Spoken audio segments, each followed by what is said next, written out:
Hello FutureMakers! Have you ever wondered that the alphabet C and K both make the sound of K? Then when to use C and when to use K? Then keep on watching. Always remember, whenever the K sound comes with the vowels A, O or U, then we use the alphabet C, like in cat, caught and cut. But if the K sound comes with the vowel I and E, then we use the alphabet K, just like in kite or keep. In this way, you have to understand the CK rule.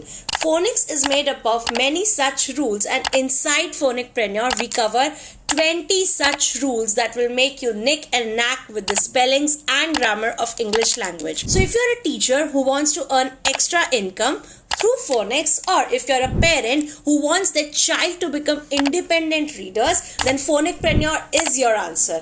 Make sure you watch the details by clicking on the link over here and DM us to know more. See you soon.